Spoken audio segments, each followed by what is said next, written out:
Olá a todos, é um prazer conversar com todos vocês. No Brasil, nós temos um processo de poder político que ele está sendo impedido, por enquanto, pelas vias democráticas. Esse processo político ele já vem de muito longe, tentando se repetir o que foi feito em 64 para colocar a ditadura proletariada, que seria o sistema socialista comunista no Brasil. Esse processo é antigo, esse processo é falho, esse processo não funciona. Se funcionasse, o mundo inteiro queria. Claro, qual é o processo político que, dando certo, que tenha progresso, que tenha ordem, que tenha infraestrutura, tenha sua balança comercial equilibrada, tenha um equilíbrio fiscal, um equilíbrio administrativo, tributário, tudo isso às mil maravilhas. Qual é o país do planeta que não queria isso? Aliás, esse sistema poderia ser vendido até para os países mais pobres, ou os rejeitados, ou o quarto mundo, onde as pessoas não têm sequer esperança de ter um emprego, ou que possa ter uma universidade que possa competir de forma cientificamente com as outras universidades do mundo. Qual seria? Não seria excelente se tivéssemos esse sistema? Se esse sistema de fato funcionasse, precisaria que as pessoas pudessem enganar, roubar, matar?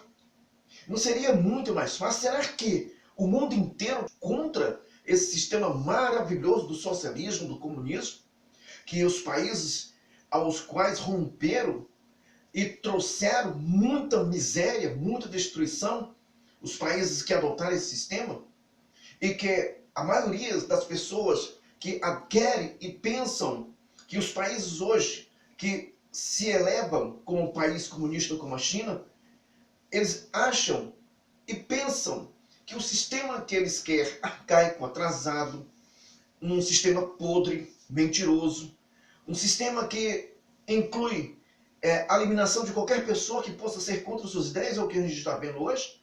Se você fala alguma coisa, as pessoas falam, mas não tem argumento. Suas ações são destruídas pelas suas ideias pequenas.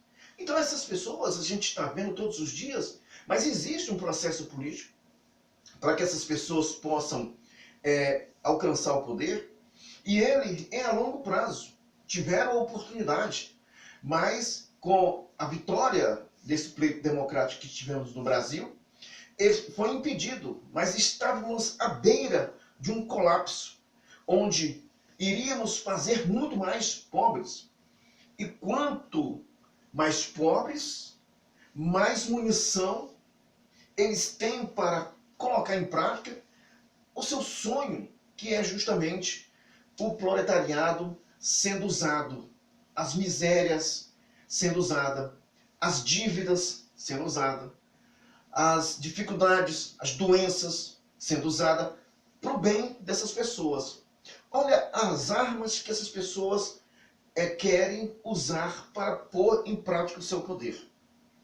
Tudo que você possa imaginar vai acabar se essas pessoas alcançar. Porque não vai haver uma democracia. Eles falam de democracia, mas as suas atitudes não são democráticas. É notável isso. Uma instituição democrática ou um país democrático não apoia qualquer ato que seja contra o seu ser humano. Qualquer ato democrático não apoia que as igrejas se fechem, não apoia que a família seja destruída, não apoia que a maconha seja liberada, não apoia que os pequenos criminosos ou pequenos crimes cometidos por pessoas sejam esses soltos.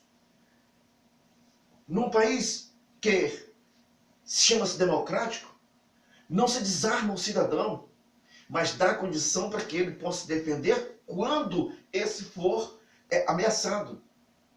Porque nem sempre vamos ter um policial na esquina.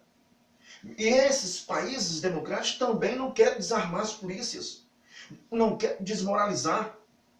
E a gente está vendo prática do dia a dia da nossa política e do nosso Brasil, que são aceitas essas coisas. E a maioria das pessoas fazem parte de pleitos políticos, fazem parte de uma organizações ou de organizações e que são quadrilheiros, porque passa a pertencer uma ideia lógica, uma ideia que a substituição não possa ser mais pela forma prática da democracia ou dentro de um pleito democrático, tem que ser na base da mentira, da narrativa criada, tem que ser a base daquilo que os outros erram, mas nós não podemos errar. Tanto é que estamos assistindo um desmanche muito grande do nosso Brasil, ou uma invertida muito grande em relação ao Brasil. Não é em relação ao governo que foi eleito. Se você não consegue compreender isso, você está completamente desequilibrado. É o Brasil, é o futuro do Brasil que vai estar em jogo para que você decida a quem você quer deixar esse país. A quem? Para os teus filhos? Para os filhos dos teus filhos? Dessa maneira com essas pessoas? Nós temos, por exemplo, temos exemplos de países que neste momento tem pessoas comendo carne podre, Venezuela. Mas enquanto isso, tem uma inflação galopante. Agora, você acredita que um país como a Venezuela tem colaboradores que não sejam Cuba, países como a Coreia, porque precisa do petróleo, mas os países industriais, países democráticos, eles não têm, porque tem embargos comerciais contra a Venezuela. Acredita que se o Brasil entrasse nesse vale da sombra da morte que entrou a Venezuela, você acredita que os países europeus estariam fechando grandes negócios com o Brasil? Você acredita que a China estaria fechando grandes negócios em prol de crescimento da pátria? Não. Essas pessoas iriam medir ainda mais o Brasil.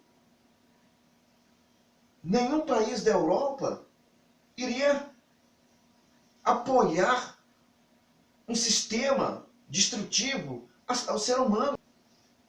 Nessas organizações, como a Organização Mundial da Saúde, Organização Mundial do Comércio, ONU e outros locais, tem pessoas que estão contribuindo para que a desgraça seja maior. Mas é preciso que venhamos lutar e é preciso que venhamos entender que se não lutarmos, repito, não é quem está lá, é o Brasil, é a nossa riqueza, é nosso ativo. Nós vamos ter agora um BIP de 5,5%. Na crise, gente, numa condição pior do que qualquer país, nós vamos ter um crescimento. Nos momentos mais belos do Brasil, nem eles conseguiram um BIP de 4%, nem o Fernando Henrique, que quebrou o Brasil 3 vezes. E a maioria das pessoas não compreende isso. Não é a pessoa, é o Brasil que tem que sobreviver. É o Brasil que tem que sobreviver, é a Constituição que tem que ser colocada em prática para que possamos, pelo menos, cobrar os direitos que nos cabem, porque somos todos nós.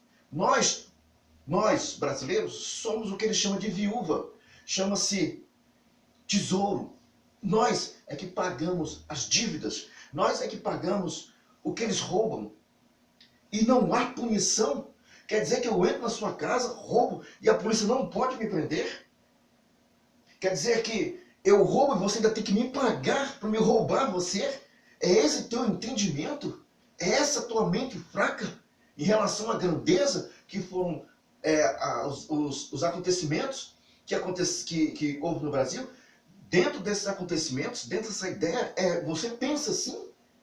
Então, eu quero dizer que você foi alcançado por essas pessoas que aí se encontram. Lamento dizer, você foi alcançado. Porque eu não penso assim. Bandido que roubou tem que ser preso. E justiça, quem apoia esse tipo de comportamento tem que ser verificada. Por que ela está agindo dessa forma? Não há como haver fuga de punição a bandido se não houver uma colaboração. Então é preciso que as pessoas possam compreender o que está acontecendo. Se não sabe fazer uma grande soma, uma grande divisão de 6 dígitos, diminua isso para você começar a compreender. Faça só com 2. 10 dividido por 2, aí você sabe o resultado. 10 dividido por 5, aí você sabe o resultado. Faça isso que você vai começar a compreender o rombo que aconteceu na nossa república cometido por essas pessoas. E olha que 646 milhões de dólares é mais ou menos hoje, olha, mais de 2 bilhões de reais. Esse é o cano que nós levamos da Cuba no governo de certos presidentes que colaboraram para que o Brasil ficasse mais pobre. Um abraço.